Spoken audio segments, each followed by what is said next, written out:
Hey guys, with a new patch announced by GGG, I figured maybe there are some people that want to give a 0.3 another try, and maybe some people that also want to fresh start it, maybe even in hardcore solo self-found. And actually I got this character, which is a fresh hardcore SSF start with, because I have so much EHP, just stay here real quick.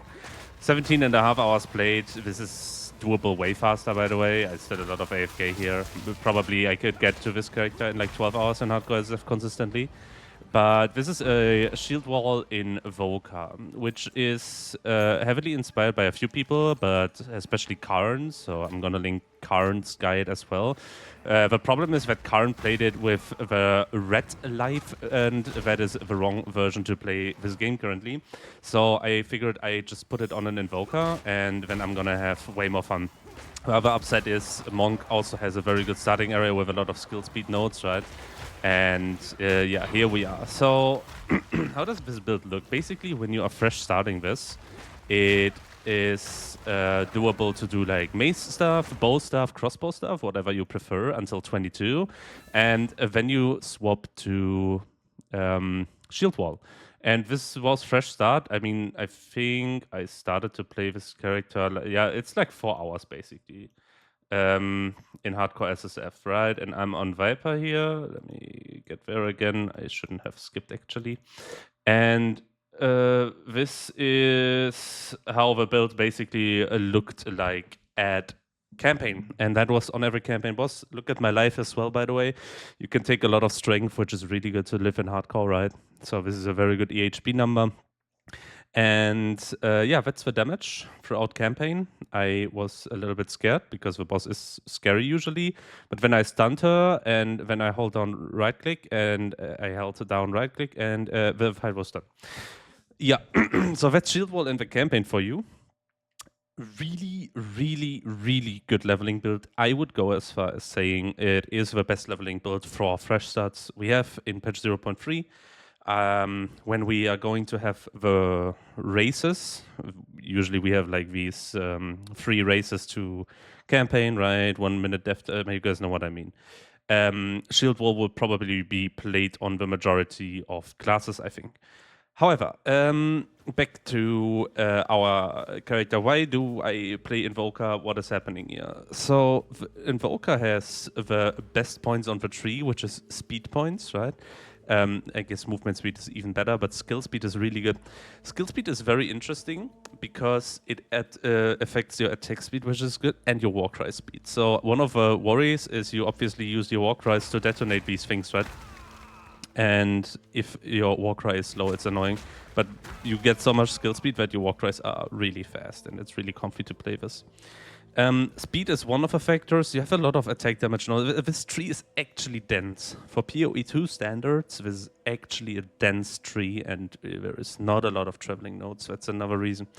The third reason is Invoker is still insane. The spirit that you get is insane, and the meditate is insane. However, I played a lot of Invoker, and meditate is annoying. I think a lot of people would agree. There are builds, like Hollow Bomb, for example, where you are usually meditating 20 times per map.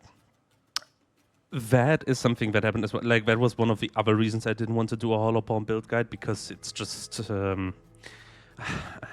I don't want to, like... I don't want to say too much bad stuff about Hollow Bomb, but please buff the numbers, GGG, holy. Anyways, this build solves the meditate issue. So it's obviously insanely good to have 50% overflow, right? This is a very good thing. Especially, again, I am like less than a day in and I have 10k EHP. And I also could go CI. I wanted to go CI next level, by the way. Literally, next skill point was supposed to be CI. How do I fix this on this build? And this is actually cool, because if you look at my mitigations, I have 55% chance to evade right now, 10k evasion rating, and 33% chance to block. And both these things really, really help, right? Because you get hit by less than half of the stuff on the map, way less actually, right? And this is also the very cool thing about the shield. Like, you use an armor shield, but it just has inherent chance to block. And that block chance is a really, really strong stat. You are an Invoker, you are just pretending like you don't care about the armor part, and we do not care about the armor part, like you just don't care, but the block is making such a big difference. I really felt it compared to Hollow Palm. It's so much better. But that's not where it all ends, because then you would still get a hit sometimes and all. The third, and I'm honestly very surprised by how strong it is Blasphemy Temp Chain for mapping. I genuinely, someone in my chat just wrote, why don't you use Blasphemy, bro? And I was like, yeah, let me give it a try, and damn. I am overwhelmed by how good this is. Usually, when I'm doing maps now, I meditate maybe 3 times per map, and 2 times is during Abyss because of the rare monsters that are like screen cluttering and blah. But I do not get hit by anything, man. Like, this is so much potency in here.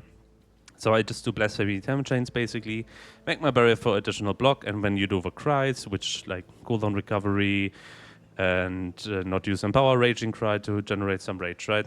Cooldown recovery on Meditate as well, and Shockwave Totem just spawn them faster, they should be there longer, and AoE, and here I also just take AoE and +1. Shield Wall is a little bit complex. I think Close Combat is a really good support for this, rapid attacks for feeling, right? And then you can, for bossing, always swap in Conk, right? To do like way more single target.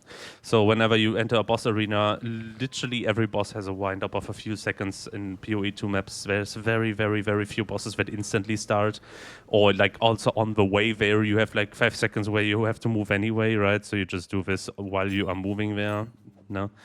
And yeah, magnified effect for mapping for a better feeling. Momentum on shield charge is kind of useless, but like this is all not min-maxed. Wind Dancer for more evasion rating, and Fortifying Crime, basically same stuff like the Infernal Cry was. And that's basically about it. So you just meditate at the beginning of a map, and then you barely have to meditate ever again. For Shield Wall, you just blow it up with your War Cries, and when you are doing anything single target related, you put down the totem, right? And via mapping also you can just shield charge through it. So everything works. And this is like actually really fast because you are Monk. Like you are very fast through maps with this. And it's very, very good damage. It instantly works the whole way through. You just have to like try to permanently get a good shield, right? But like this is the gear I have on a fresh start. I want to desecrate this ring. And I have a very good time right now, honestly. Like this is out of all the fresh start builds, the best build I ever played right here. In the whole POE2 existence. There was nothing that came close to this, not even Ice Strike early on. And yeah, because this has like the block plus evasion defenses with giga high hit pool, I'm very happy with this. Just a few more thoughts. What am I planning? So this was the POV initially. And you see on this tree that I put some emphasis on this stuff. Damage as extra cold and lightning. What I would do, like I don't have endgame stuff yet, right? What I would do eventually with Invoker is to go as much gain damage as extra as possible for lightning and cold. We have a physical ability, right, with fizz damage. And just to be clear, these fizz damage nodes lose value with time. Eventually, you would unspec these and go for like maybe more jewel slots or just generic attack damage. Maybe go here for this cluster. First approach is kind of good. Maybe go here, maybe go more speed. But for a long time, the fizz clusters are worth it, especially because you don't have travel points, right? But eventually I would put in the diamond from Abyss. I forgot the name right now, but like the Hardwell, no? You would put in the diamond with gain damages, extra lightning and cold. And I also took these nodes and the Invoker Ascendancy and these nodes. My plan would be to consistently shock and chill on top. Like everything that does not insta-die, you also shock and chill it. And that should work. Like if you have endgame setup, if you have a good damage and all, that should be not a problem, I think. And yeah, this tree just solves everything. You solve stun with this. Ailment threshold is also like fine, right? But you can use freeze charm still. You RCI, you solve chaos damage. Mana cost is also included already in here. And you have a lot of energy shield eventually as well. And yeah, so I'm really, really happy with this tree. Very important information on top, and that's also honestly the last one I can think of right now. So Karn made this build for Warrior. Again, as I said, Karn has the problem that he thinks that a skill that is in the mace section should be played on Warrior. So Karn has the problem that he thinks logical and that he thinks the game works the way GGG wants the game to work. But obviously, Blue Life is just better. Now, Karn knows that as well. But Karn, beside of this small mistake, made a very, very good build, in my opinion. And he has some very important tech that I want to show as well. So if you go in-game, you have a problem with this build. A problem that makes not a lot of sense.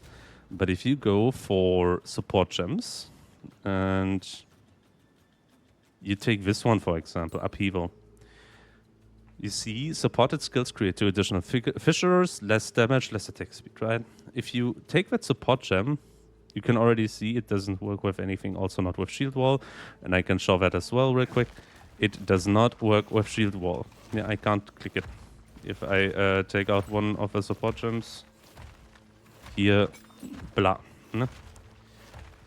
However, Calm's Madness works. So what you and Citadel combined. What you want to, because you need Citadel to enable the skill to be fissures instead, right? So what you want to do is get shield wall with Citadel, like that's a very important support gem, and then also eventually Calm's Madness, for example. And then you can just watch Karn's YouTube guide as well. He shows how insanely good the clear is.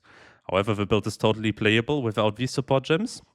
Just keep in mind, for example, Calm's Madness, you want to do Jade Isles. No? So on the Atlas, just go for the big boys and get these support gems eventually. But that should be something that I should probably have within 24 hours. And in SSF, you can obviously play this in trade as well, this build. However, I'm gonna be completely honest with you guys. If you want to have like the best experience with this, like just play a fresh solo Southbound. Especially if you play Trade League all day long already. Here, I would have a chance for Calms. If you play Trade League already all day long, just log in fresh start. This is so satisfying on a fresh start. It is actually such a good build. It's actually good. And I actually had a lot of fun. If I didn't have a job and if there wouldn't be the Zizaran race this Saturday, I would have played this way more, but it is what it is. One last thing, this Flask is obviously really helpful for keeping Rage and having like one jewel for keeping Rage up is recommended from me, no?